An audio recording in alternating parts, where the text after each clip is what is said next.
vá por Viola Davis, fique por Lashana Lynch.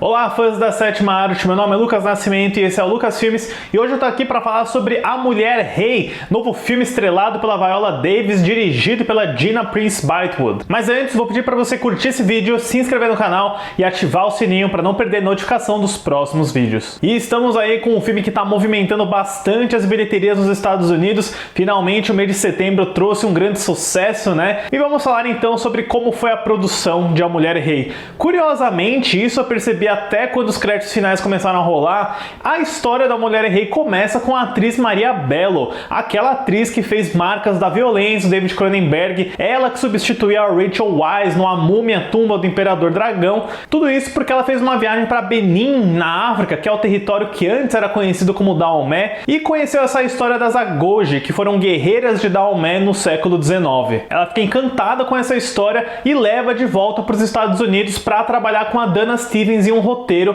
que viria a se tornar a Mulher Rei. Engraçado que em 2015, bem na caruda mesmo, a Maria Bello foi entregar um prêmio para Viola Davis em algum evento e no meio do palco começou a falar sobre essa ideia do filme da Mulher Rei, meio que oferecendo papel para ela, e como todo mundo no palco estava curtindo, achou a ideia muito legal, a Viola Davis começou a prestar atenção e acabou se envolvendo com o projeto também na função de produtora. Porque isso acontece muito na indústria do cinema, viu gente? Às vezes você tem uma ideia, você tem um roteiro, e uma das formas de tornar esse projeto atraente para algum estúdio, para algum investidor, é anexar alguém muito famoso que tem muita influência no projeto. E tendo a Viola Davis como estrela, você pensa, tá, vai ser muito fácil tirar esse filme do papel. Não. Diversos estúdios rejeitaram esse filme, muitos até propuseram fazer o filme com um elenco branco, que não faz o menor sentido, né? Então o filme foi ficando nessa geladeira, foi sendo adiado, foram vários nãos, várias recusas, mas tudo muda, especialmente em 2018, quando Pantera Negra na Marvel é um grande sucesso, faz mais de $1 bilhão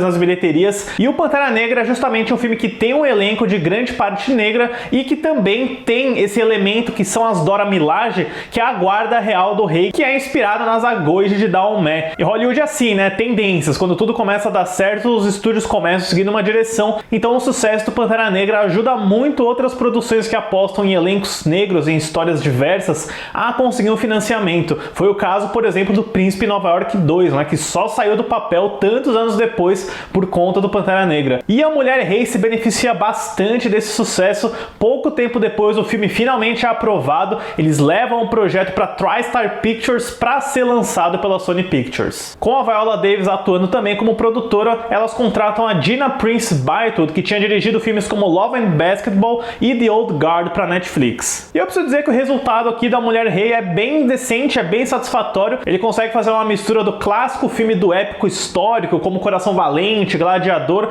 mas com uma abordagem bem popular, bem interessante, que funciona. A história do filme é ambientada na nação de Daomé, em 1823. O jovem rei Gezo, vivido por John Boyega, tenta manter seu território seguro das ameaças de uma nação rival, os Oió, que tem alianças com traficantes de escravos portugueses. A grande arma de Gezo nesse conflito são as guerreiras Agoge, lideradas pela valente Nanisca, papel de Viola Davis. Eu andei lendo por aí que A Mulher Rei não é exatamente o filme mais fiel aos acontecimentos históricos, né? Eu confesso que no cinema esse tipo de situação nunca me incomoda. Eu acho que um filme não tem que ser necessariamente um documentário, eu acho que você pode separar as duas coisas, desde que o filme tenha uma proposta, tenha um conceito. Eu acho que ele tem que funcionar muito mais como entretenimento. E nesse sentido, eu acho que A Mulher Rei é bem sucedido. É um filme de mais de 2 horas que tem um ótimo ritmo, ele consegue avançar muito bem, ele é um filme legal de assistir, ele é divertido, ele é empolgante. Eu acho que o sucesso disso vem dele apostar nessa estrutura muito familiar, muito bem sacada de roteiro, né? Que é a história da recruta. Você acompanha a jovem Naui, vivida pela Tuzo Zombedo, então você tem esse setting bem familiar de uma jovem que vai se juntar às Agoge, e é basicamente como se fosse o Nascido para Matar do Stanley Kubrick, onde a primeira metade do filme é bem centrada no treinamento, em se familiarizar com aquela cultura, com aqueles métodos, e a segunda finalmente coloca todo mundo na guerra, na batalha. E ainda bem que essa parte funciona bem, porque eu acho que o filme é de fato muito simplificado nessa questão política, nessa questão das jogadas de poder. Existe um certo maniqueísmo aí para tornar os vilões muito malvados malvados e os heróis muito bonzinhos. Eles lidam sim com essa questão do comércio de escravos, que era algo que acontecia de fato em Daomé, mas é uma coisa muito superficial, e eu nem digo que isso me incomoda muito na escrita do roteiro em si, no roteiro, no papel. Curiosamente, isso me pegou muito mais na trilha sonora do Terence Blanchard, que é um cara muito veterano, muito premiado. Eu acho que ele tem uma música muito original, muito interessante para retratar as Agoge, para retratar a cultura de Daomé, mas quando você tem todo o resto, a ação, especialmente os vilões, é aquele tipo de trilha sonora que te diz o tempo inteiro como se sentir. Eu achei ela muito forçada, muito pesada. Quando aparecem os antagonistas com a música do Blanchard, é tipo, nossa, não, parece muito cartunesco. Não dizendo que esse filme tem que ser realista, que ele tem que ser um documentário, mas justamente, né, quando ele retrata as guerreiras de Daomé de uma forma muito mais humanizada, muito mais realista, e aí os antagonistas são vilões com música de filme de terror, né? Eu acho que existe sim um desequilíbrio na forma como você lida isso musicalmente. E falando nessa questão dos antagonistas, dos europeus, dos portugueses, né? Tem um elemento desse filme que para nós brasileiros vai ser impossível não torcer o nariz, que é o fato que eles falam português e gente do céu, é aquele português horrível, aquele português que é falado por ingleses que definitivamente não sabem como é o português. E beleza, sabe? É difícil, isso sempre acontece nesses filmes. Eu acho que o único exemplo de eu ter visto um português muito bem feito num filme americano foi o A Cidade Perdida de Z, do James Gray, onde lá realmente era na Amazônia, né? Era muito bem feito, era um português muito trabalhado. Aqui nesse filme tem longas porções de diálogos com esses personagens coadjuvantes que, meu Deus, eu já imagino as salas de cinema brasileiras, o pessoal dando risada, porque ficou bem tosco, sabe? Pra um americano que vai ler legenda, aquilo vai passar batido. Pra nós, impossível. Eu também menciono os europeus porque o roteiro tem essa subtrama bem descartável que envolve a relação amorosa da Naoi com um comerciante de escravos do bem, né? Eu acho que é muito estranho porque o filme meio que fica numa corda bamba, onde ele não quer se comprometer com uma trama amorosa, justamente porque ele quer manter esse caráter mais feminista, um pouquinho mais progressista, mas eu não sei, é estranho porque você tem a sugestão do romance, você tem muito flerte, você tem um indício, a sugestão de que algo aconteceu entre esses dois,